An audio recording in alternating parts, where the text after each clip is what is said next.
പുതിയ GST നിരക്കുകൾ നമുക്ക് നമ്മുടെയൊക്കെ ആവശ്യങ്ങളിൽ വലിയ ചെലവ് കുറയ്ക്കാൻ പോകുന്ന ദിവസമാണ്. GST നിരക്കുകൾ പ്രാബല്യത്തിൽ വരുന്നു. 99% സാധനങ്ങൾക്കും വില കുറയുമെന്നാണ് കേന്ദ്രം വ്യക്തമാക്കുന്നത്. എണ്ണിപ്പറഞ്ഞ 413ഓളം സാധനങ്ങളുടെ വില കുറയും. ഉപ്പ് മുതൽ കർപ്പൂരം വരെ എന്ന് നമ്മൾ പറയാറില്ലേ, അതുപോലെ നിത്യോപയോഗ സാധനങ്ങളുടെയും ജീവൻ രക്ഷാ മരുന്നുകളുടെയും ഒക്കെ വില കുറയും. വിപണിയിൽ ഇന്നു മുതൽ വില വ്യത്യാസം പ്രകടമാകും. നമുക്കൊന്ന് പരിശോധിച്ചിട്ട് വരാം. ഡൽഹിയിൽ രാവിലെ പിയാസുനിൽ നോക്കിയപ്പോൾ ഡൽഹിയിലും മദർ ഡയറിയിലൊന്നും കാര്യമായിട്ട് കുറവില്ല. 1.25 രൂപ കുറയേണ്ടതാണ്, അവിടെ ഇന്നും കുറഞ്ഞിട്ടില്ല. പക്ഷേ മിൽമ വില കുറച്ചിട്ടുണ്ട്. കോഴിക്കോട് പലചരക്ക് കടയിൽ നിന്ന് സിനോജ് തോമസ് നമുക്കൊപ്പം ചേരും. അതിനുശേഷം പിയാസുനിലും ഒപ്പം ധനമന്ത്രി KN ബാലഗോപാലും നമുക്കൊപ്പം ചേരും. ആദ്യം നമുക്ക് സിനോജ് തോമസിലേക്ക് പോകാം. സിനോജ്, ഇതൊരു സ്പെഷ്യൽ ഗുഡ് മോർണിംഗ് ഡേ ആണ്. നവരാത്രി തുടങ്ങുന്ന ദിവസം സമ്പാദ്യ ഉത്സവത്തിന്റെ തുടക്കമെന്നാണ് പ്രധാനമന്ത്രി നരേന്ദ്രമോദി വിശേഷിപ്പിച്ചത്. GST നിരക്ക് പലതിനും ഇല്ലാതാവുന്നു. ചിലത് 12% നിന്ന് 5% ചിലത് 18 നിന്ന് 5% അങ്ങനെ വലിയ കുറവാണ് വരാൻ പോകുന്നത്. എങ്ങനെയാണ് പലചരക്ക് കടയിലെ ഇന്നത്തെ വില കുറഞ്ഞു തുടങ്ങിയോ പലചരക്ക് കടകളിലേക്ക്?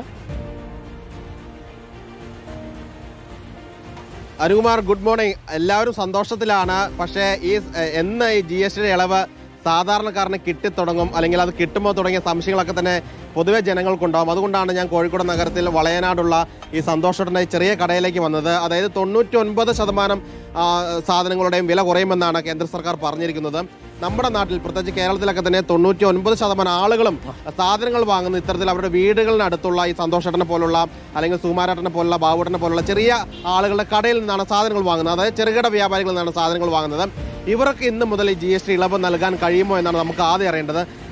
സന്തോഷേട്ടാ, ഇളവ് നൽകാൻ പറ്റുമോ നിങ്ങൾക്ക് ഇന്ന്? ആദ്യം വാങ്ങി വെച്ച സാധനങ്ങളൊക്കെ അപ്പോൾ അത് നമ്മൾ നഷ്ടം വരുമ്പോൾ കൊടുക്കാൻ പറ്റില്ല. ഇനി എടുത്ത് വരുന്നത് സാധനം വരുന്ന സമയത്ത് വില കുറച്ച് കിട്ടുമ്പോൾ അതിന് കുറച്ച് അങ്ങനെ പറ്റുമോ? ഇതാണ് യാഥാർത്ഥ്യം എന്ന് പറയുന്നത്. അതായത് ഈ സന്തോഷേട്ടൻ്റെ കടയിലിരിക്കുന്ന ബിസ്ക്കറ്റ് ആയിക്കോട്ടെ, അല്ലെങ്കിൽ പേസ്റ്റ് ആയിക്കോട്ടെ, ബ്രഷ് ആയിക്കോട്ടെ, ഇതൊക്കെ തന്നെ ഇദ്ദേഹം പൈസ ഓൾറെഡി കൊടുത്ത് വാങ്ങി വെച്ചിരിക്കുന്ന സാധനമാണ്. ഇത് ഇനി വിറ്റ് കഴിഞ്ഞ ശേഷം പുതിയ സ്റ്റോക്ക് വരുമ്പോൾ ആ GST ഇളവ് ലഭിക്കുമെന്നാണ് പറയുന്നത്. അതായത് ചെറുകിട വ്യാപാര മേഖലയിൽ ഇളവ് ലഭിക്കണമെങ്കിൽ ഇനിയും ദിവസങ്ങൾ എടുക്കാനുള്ള സാധ്യതയുണ്ട്. ആ കടയിൽ ഒരു സോപ്പ് ഒന്ന് നോക്കൂ. അവിടെ സോപ്പ് ഉണ്ടെങ്കിൽ ഒന്ന് സോപ്പ് ഒന്ന് എടുത്തിട്ട് അതിന്റെ വില ഒന്ന് ചോദിക്കൂ. ഏതെങ്കിലും സോപ്പ്, ലെക്സോ, ഏതെങ്കിലും ഒരു സോപ്പ്, ലെക്സോ, ചന്ദ്രികയോ, സോപ്പുണ്ട്, ബിസ്ക്കറ്റ് ഉണ്ട്. നമുക്കത് നോക്കാം. സോപ്പുണ്ട്. ഇതിപ്പം ഡോവിന്റെ സോപ്പാണ്. ഇതിന് റേറ്റ് എന്ന് പറയുന്നത് 35 രൂപ അല്ലേ? 35 രൂപയാണ്. ഇത് 35 രൂപയ്ക്ക് തന്നെ കൊടുക്കുള്ളൂ. ഇപ്പൊ 35 രൂപയാണ് ഡോവിന്റെ. ഇത് പ്രേക്ഷകർ മനസ്സിലാക്കേണ്ട കാര്യമാണ് സിനോജ്. ഡോവിന്റെ സോപ്പിന് ഇപ്പോൾ 35 രൂപയാണ് ചേട്ടന്റെ കടയിൽ വിൽക്കുന്നത്. അതിന്റെ പുറത്ത് എഴുതിയിരിക്കുന്ന MRP 35 രൂപയാണ്. യഥാർത്ഥത്തിൽ സോപ്പിന് 18% GST. അത് 5% മാറി എന്ന് പറഞ്ഞാൽ 13% കുറവുണ്ടാവണം. ഒരു 35 രൂപയുള്ള ഒരു സാധനത്തിന് 13% കുറവ് അതിനകത്തുണ്ടാവണം. 3 രൂപ 50 പൈസയെങ്കിലും കുറയും. അപ്പോൾ അത് കുറഞ്ഞിട്ടില്ല എന്നാണ്. അപ്പോൾ 32 രൂപ കൊടുത്താൽ മതി യഥാർത്ഥത്തിൽ ഇന്നു മുതൽ. പക്ഷേ ചേട്ടൻ എത്ര ഈടാക്കേണ്ടി വരും? ഇന്ന് ചേട്ടൻ പറയുന്നത് 35 കൊടുക്കേണ്ടി വരും എന്നാണ് അല്ലേ? അതെ അരുകുമാർ, അതായത് കുറച്ചുകൂടി ക്ലാരിറ്റി വരുത്താൻ വേണ്ടി എനിക്കിപ്പം വ്യാപാരി വ്യവസായ ഏകോപന സമിതിയുടെ സുനിലേട്ടനുണ്ട്.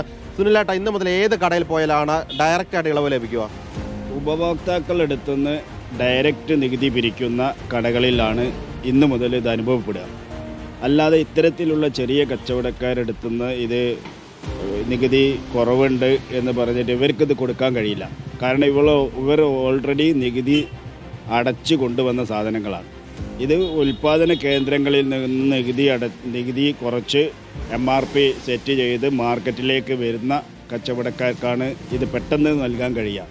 ഇത് 1-2 ആഴ്ച ഇത്തരത്തിലുള്ള കടകളിലേക്ക് സാധനങ്ങൾ എത്തിത്തുടങ്ങുമ്പോഴേ അത് അനുഭവപ്പെടും.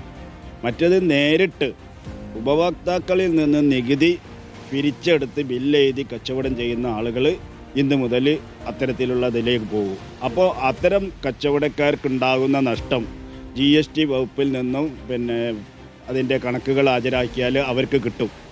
ഇത്തരത്തിലുള്ള ആളുകൾ GST രജിസ്ട്രേഷൻ ഇല്ലാതെ 1% കോമ്പൗണ്ടിങ് സിസ്റ്റത്തിൽ കച്ചവടം ചെയ്യുന്ന ആളുകളുണ്ട്. 2 തരം ആളുകളുണ്ട്. അവർക്ക് ഇന്ന് മുതൽ ഇത് നൽകാൻ കഴിയില്ല. അങ്ങനെയാണ് ഇപ്പോൾ അതിനുള്ള GSTയിൽ വന്ന. അതായത് നമ്മുടെ നാട്ടിലുള്ള സൂപ്പർ മാർക്കറ്റുകൾ, അതോടൊപ്പം തന്നെ വലിയ മാളുകൾ, അല്ലെങ്കിൽ വലിയ ഇലക്ട്രോണിക് ഷോപ്പുകൾ, ഇവിടെയൊക്കെ പോയി കഴിഞ്ഞാൽ ഇന്ന് മുതൽ ഇളവ് കിട്ടും. അതായത് 1.5 കോടി രൂപയ്ക്ക് മുകളിൽ കച്ചവടം ചെയ്യുന്ന ടേൺ ഓവർ ഉള്ളവരാണ് GST രജിസ്ട്രേഷൻ നിർബന്ധമായി എടുക്കേണ്ടത്. അത്തരം ആളുകളാണ് ഉപഭോക്താക്കളിൽ നിന്ന് നേരിട്ട് നികുതി പിരിച്ചു കൊടുക്കുന്നത്. ആ സംവിധാനം വരുമ്പോൾ ഇന്ന് മുതൽ അത് പ്രാവർത്തികമാക്കാൻ കഴിയും. ഇന്ന് മുതൽ എല്ലാ സ്ഥലത്തും പ്രാവർത്തികമാകും. ഇത്തരത്തിലുള്ള ചെറിയ കടകളിലേക്ക് ഇനി പുതിയ സ്റ്റോക്ക് വരുന്ന മുറക്കല്ലാതെ കൊടുത്താൽ ഇവരുടെ കയ്യിൽ നിന്ന് നഷ്ടം വരും. ഒരു ക്ലാരിറ്റി വന്നെന്ന് ഞാൻ കരുതുന്നു അരുൺകുമാർ. അതായത് ചില്ലറ ഡയറക്റ്റ് ആയിട്ട് വിൽപ്പനശാലകളിൽ നികുതി പിരിക്കുന്ന ഇളവ് വലിയ- ഇന്നു മുതൽ ലഭിക്കില്ല. പുതിയ സ്റ്റോക്ക് വരുമ്പോൾ മാത്രമേ ചില്ലറ വിൽപ്പനശാലകളിൽ ലഭിക്കൂ. അതേസമയം മാളുകളിലും മറ്റ് സൂപ്പർ മാർക്കറ്റുകളിലുമൊക്കെ ഇന്നു മുതൽ ഇളവ് ലഭിക്കും. അതല്ലേ സിനോജ് പറഞ്ഞതിന്റെ ചുരുക്കം?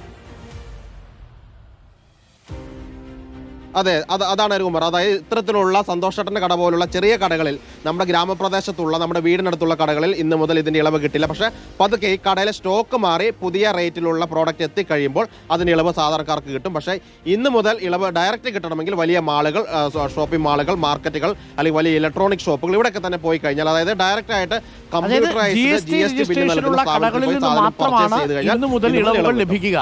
GST രജിസ്ട്രേഷൻ ഇല്ലാത്ത ചെറിയ കടകളിൽ അത് ബാധകമല്ല എന്നുള്ളതാണ്. അതാണൊരു പ്രശ്നം. അപ്പോൾ ഇന്നിപ്പം മിക്കവാറും ആൾക്കാർ വന്ന് പൈസ കുറച്ച് ചോദിച്ചാൽ കൊടുക്കാൻ പറ്റൂല. അതുകളുടെ കച്ചവടത്തെയും ബാധിക്കില്ലേ സിനോജ്? ഈ സംശയം ഞാൻ ചോദിച്ചിരുന്നു. ആളുകൾ വന്ന് ഇനി നിങ്ങളോട് തർക്കിക്കില്ലേ? അത് തർക്കങ്ങൾ ഉണ്ടാകും. കാരണം തന്നെ തർക്കങ്ങൾ ഉണ്ടാകുമ്പോൾ അത് പറഞ്ഞ് മനസ്സിലാക്കി കൊടുക്കാൻ ഇവർ വാങ്ങിയത് ഒന്നുകിൽ ഡിസ്ട്രിബ്യൂട്ടേഴ്സ് ഇവരെ സാധനങ്ങൾ തിരിച്ചെടുത്തിട്ട് പുതിയ സ്റ്റോക്ക് കൊടുക്കണം. അല്ലാതെ ഇവർക്ക് കയ്യിൽ നിന്ന് നഷ്ടപ്പെടും.